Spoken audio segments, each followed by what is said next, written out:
Good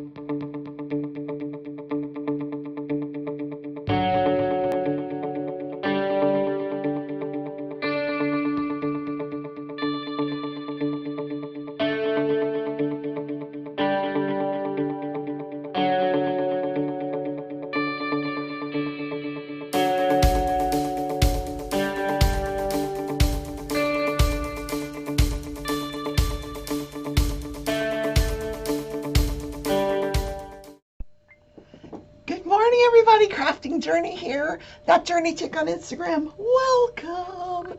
It's Tuesday and going to work. Yeah, it's my day to go in the office. Woohoo. Oh, so why did the old woman throw out her vacuum? Because it was just collecting dust. That's why I would throw out mine. All right.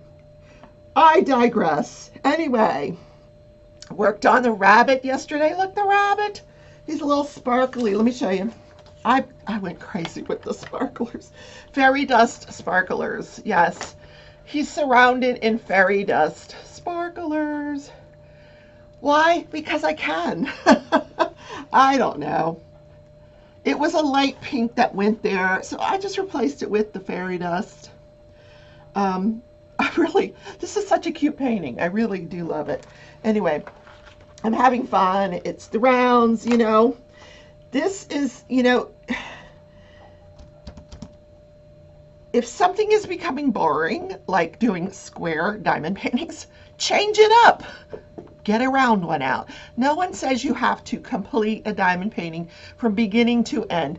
If you get bored with it, put it away, get a different one out. It's okay. Nobody cares because they're your diamond paintings, right?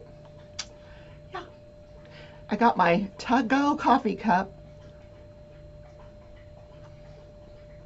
Oh, so good. So good. Ooh, ooh, ooh, ooh. Okay.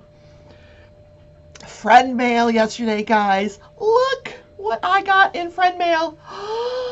Amazing loom knits. Cables, colorwork, lace, and other stitches, 30 scarves, hats, mittens, bags, and shawls.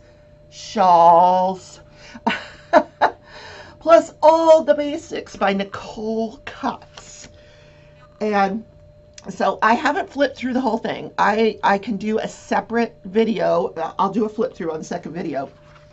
But I will tell you what caught my attention right away. You guys, if you saw it, you'd say, oh, that's Rebecca. The Forest Pixie Hood. Look at that. So first of all, I need to get some red yarn, like some, Red Riding Hood yarn. I actually have some, but it's for the temperature blanket. So I'm reading it, and the level is for the confident beginner. I think that describes me perfectly, the confident beginner, because there's no doubt that I'm still a beginner, a loom knitter, but I'm very confident. I love that description. So when I first read it, I misread it. I thought it said it wanted a 3/4 inch peg spacing around the loom with 84 pegs in. So I'm going through all of my looms, can't find one with these measurements. So I call up Nareda. I'm like, oh, help me! I don't know what loom to use. And then as I'm reading it to her, it said 3/8, not 3/4. So once I realized it said 3/8, I knew we both discussed, and yes, I have a couple of different looms that I could use. So what I could either use the small flexi loom, but I would like to invest in this. So I have this little loom, which I absolutely love. This is also by Knitting Board. But there's a couple of pieces that I can order for $10 that would fit here and here and give me the amount of pegs that I need, and it's the proper gauge. And it's quite sturdy, and it's just something I want to invest in. I mean, certainly I don't have to spend the money. I could use the small gauge flexi loom, but I'd like to invest in those two pieces and do it on this loom. It's gonna be, and don't worry, even though this is square, it will still turn out round. So Don't ever fret over what the loom actually looks like. So, choo-choo, what national day is it? It's National Old Stuff Day. Now, what the heck does that mean? I'm looking for Lewis. I don't see him. I see the birds. Golly, that's a big bird. That bird is like this big. Oh my God. I guess it's a crow or something. So what do you do on Old Stuff Day? Well, you try to make it new again. Like, this is the day to, like, you heard the expression same old, like, especially during the pandemic. Same old, same old. Well, take that same old and make it new. Do something different with the same old. Take a different route to work. Wear your scarf a different way. There's these videos about all these different ways to wear scarves. I'm wearing this mainly because this is kind of low here, and it is cold outside today, and I didn't put a hat on. Look at me, no hat. Oh, I'm gonna freeze. No. I was thinking, if I took a different route to work, which route would I take? I don't know. Or take an old piece of clothing and, see if you can make it new again. See if you can, I don't know, do something. Take the laundry out and fold it a different way. Maybe there's a new way of folding laundry that we haven't heard of. Or, maybe there's a new way of cleaning windows that we don't know about. I don't know. That's the national day, guys. Okay, let's diamond paint here, shall we? I'm going to turn the light on. You're like, you talk too much, lady. You're always jibber jabbering. I know. Oh, it's what I do.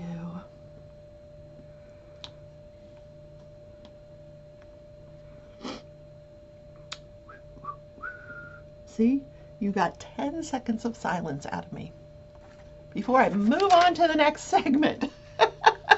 Judge, jury, and journey. Hey guys, so I said I would follow a different trial. Well, first, before I get to a different trial, let's talk about the Derek Chauvin trial. And this is the George Floyd case. So yesterday, there were oral arguments to put third-degree murder back on the table, and this was before the appellate court. Now, I was never an appellate lawyer. Those guys are way smarter than me. Because you got to really think on the fly. Because versus, standing there making a speech, you are at the mercy of these three judges who are firing questions at you, and you've got to be able to, like, come up with a answer.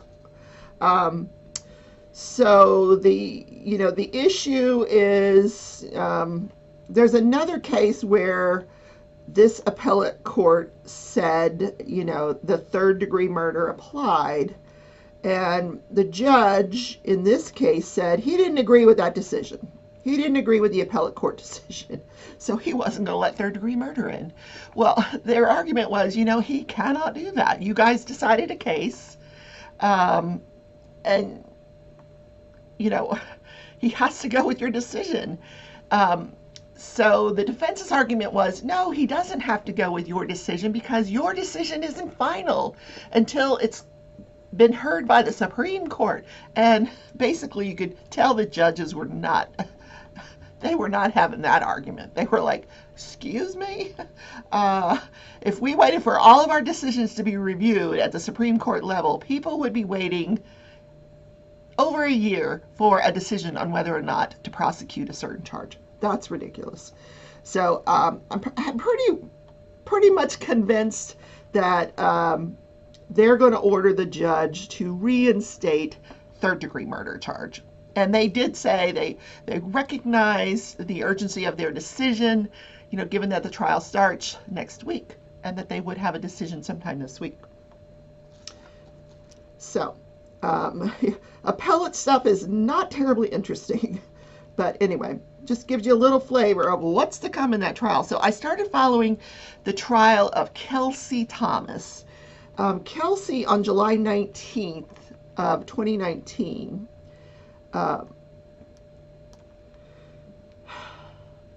this is a difficult one. She claims to have gone into her 5-year-old daughter's room and found her hanging in the closet by her pajama pants. She is charged with 2 counts: first-degree murder for extreme indifference to life, the murder of her child. Count 2 is child endangerment resulting in death. So the jury has a couple of different, the major charge and a lesser charge to choose from. So I listened to the opening arguments, and I'm just telling you what the evidence is showing so far. And the opening arguments aren't evidence, but it gives you a little flavor of what's going on in this trial. So this young woman, she was 16 when she had this child.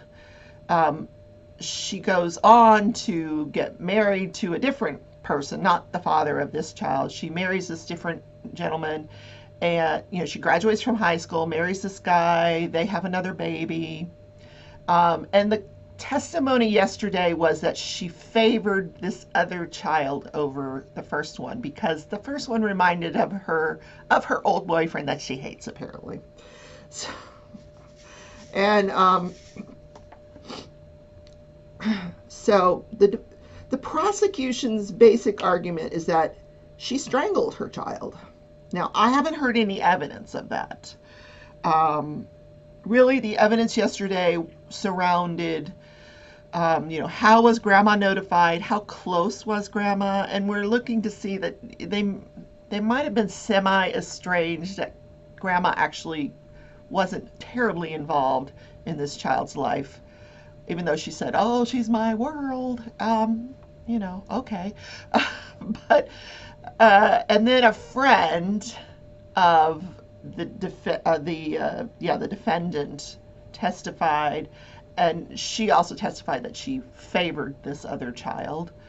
In fact, the last time she had seen the victim, it was at a birthday party, and the child had been allowed to wander down by a lake, and she thought that was very strange, that she really wasn't being attended to.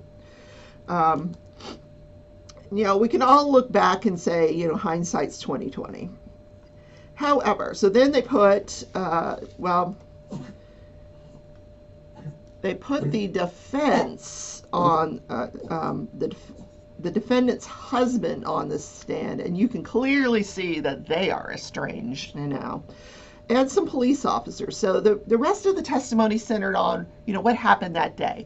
She calls him because he's out detailing a car for some extra income for the family.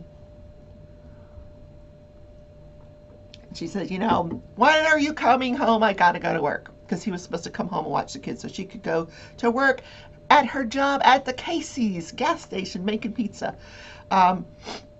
So he's like, I've got plenty of time. I'll be there. Don't worry. I'm on my way. So he's on his way home. She calls again, and she's like, "Help! There's something wrong with the child."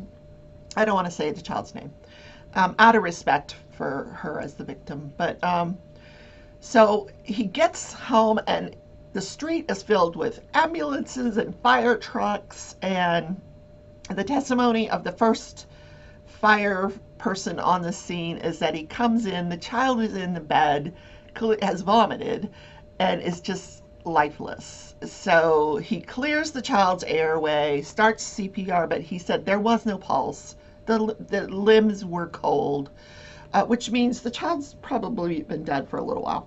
But in retrospect, he says, "I probably shouldn't have started CPR, but I did because the mom was there, and he said she was acting appropriate for the situation. She was visibly upset." So starts CPR, they rush her to the hospital, and she's pronounced dead. And that's pretty much the testimony yesterday. The husband asked her on the way to the hospital, "What happened to Chloe?"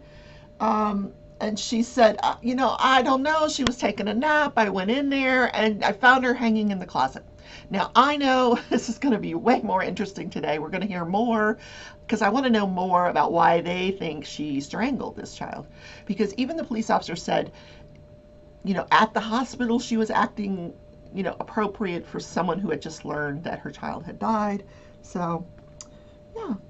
more to come on that trial. Interesting, huh?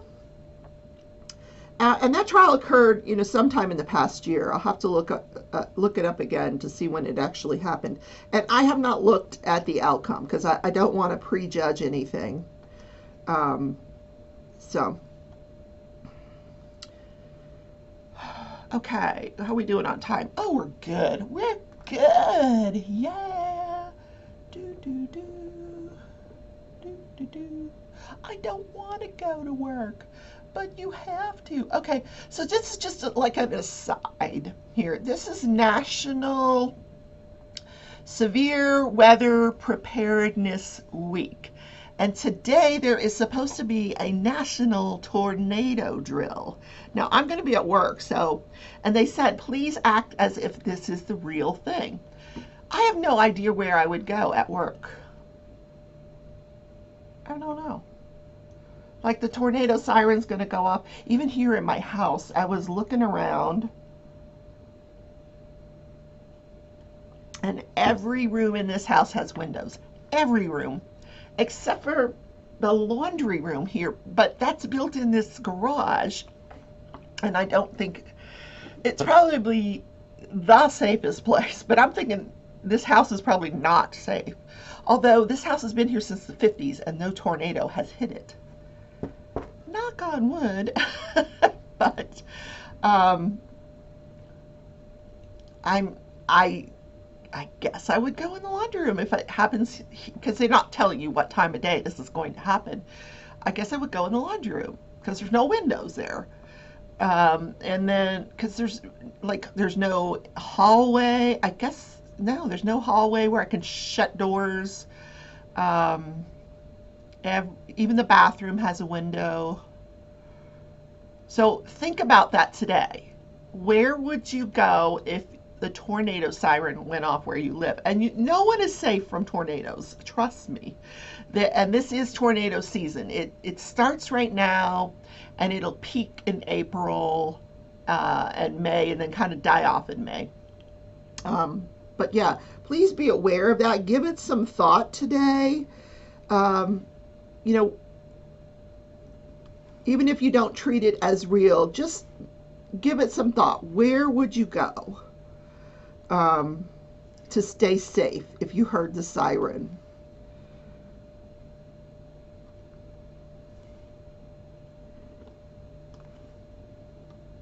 And I'm from Florida. There are tornadoes in Florida too. It's not very common. And so we don't have like these huge warning systems like they do here in the Midwest. Kansas, Wizard of Oz, tornado. Take me to the Wizard of Oz. I want to go home again. Yeah, that whole thing. This is the land of tornadoes. I don't know if I ever told you guys the story. I probably have told this story before.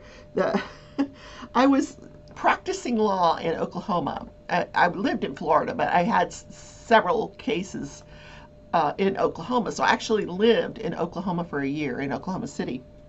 And I was taking a deposition in one of the buildings downtown. And we were in this small little room, and the video camera, it was a videotape deposition, and the video camera's going, and all of a sudden, all these people come running into the room, and I'm like, excuse me, I'm taking a deposition here. What are you guys doing? They're like, no, this is the safe room for tornadoes. And the warning just went off, and we got to be in here. I'm like, well, okay, I'm just going to get up and go to the bathroom real quick. And they're like, oh no, I don't think you understand. You can't leave. You have to stay in this room. That was the Florida in me. I'm thinking, oh, I got time to go to the bathroom. Yeah. Anyway, needless to say, we were safe. But yeah. And then there was another time, same thing, Oklahoma. And I was at the nail salon, and the tornado warning went off. And those people, I had my friend with me, and they threw us out so quick. They're like, oh, you done. Go. don't even remember if we paid. They just shooed us out. And we got in our cars and went back to the hotel. At that time, I think I was living in a hotel. But, and my friend's like, no, you're not done with my nails. She was from Florida too. She was visiting. And I'm like, no, you just take these people are serious, honey. And they're like, no, you go. And she's like, no, you didn't finish. They're like, go. It was so funny. And I'm laughing at her.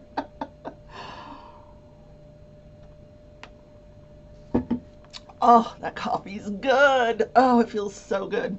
I love coffee. So, let's do this day in history. Assuming I can find it. Okay, here it is. Oh, this is an interesting one. I've been steering towards the crime stuff. I don't know why, but anyway. In 1978, on this day in history, grave robbers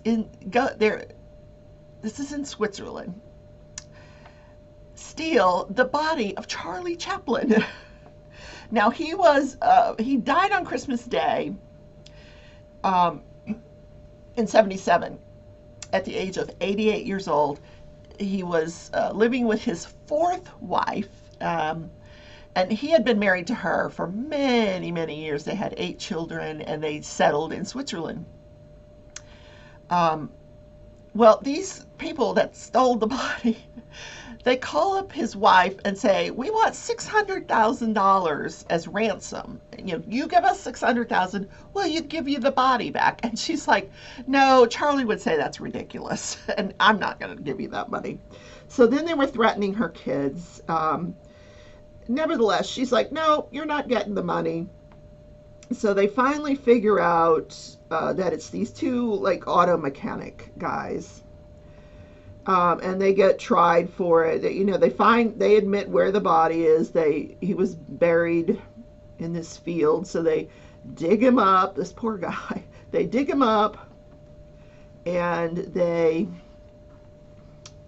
me get this paper off here, and they rebury him back in where he was supposed to be. And there were 2 guys. One gets 4.5 years in prison, hard labor. Interesting sentence, right? Hard labor. And the other guy, they said he wasn't as involved, so he got an 18-month suspended sentence, which means, whatever time he had already served in jail, that was it. He didn't serve any more time. But how crazy is that? They reburied him in a concrete grave to prevent future theft. And the guys had gotten the idea, I guess, that it happened somewhere else where somebody had stolen a body and gotten ransom for it. So that's where they got the idea. And yeah. Creepy. So speaking of creepy, my son calls me up and he's like, Mom, you've got to watch this movie. It's a Lifetime movie. Now I'm thinking, what are you doing on the Lifetime channel?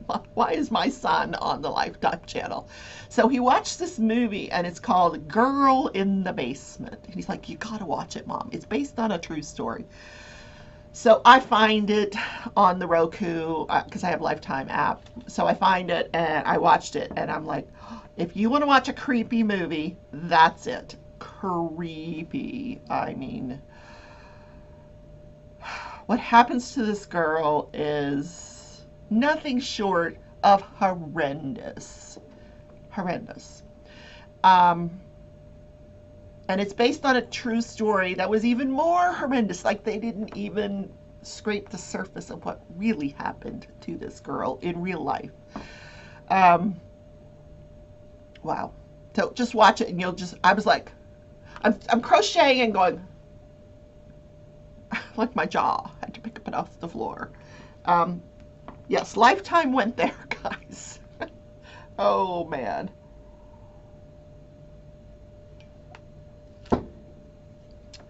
So, gotta go to work. Work. My dogs hate it when I go to work. Oh, Jake is here. He's right over here. So, I'm doing the giveaway. I'll put the link right here. The Barch yarn giveaway. And I'm throwing in one of my little crochet journals, not my crochet journal. And if anybody doesn't want to wait to see if they win the crochet journal, you can buy it on Amazon for $6.99. Or you can wait and see if you win it. You never know. So, speaking of diamond painting, I am using, let me find it. I'm using this blue wax. So far, I really like it. This is Diamond Drills USA. I think it's comparable to the pink wax, you know. Yeah, I like it. But I haven't used it long enough to like give my final opinion. But yes, so far I'm liking it. So, gotta go to work.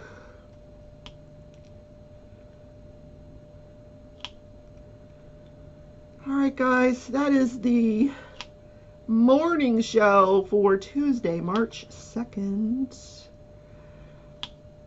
2021. If I said 2020 earlier, I did not mean it. Sometimes that slips. It's a Freudian slip. You know why? Because it's all blending together.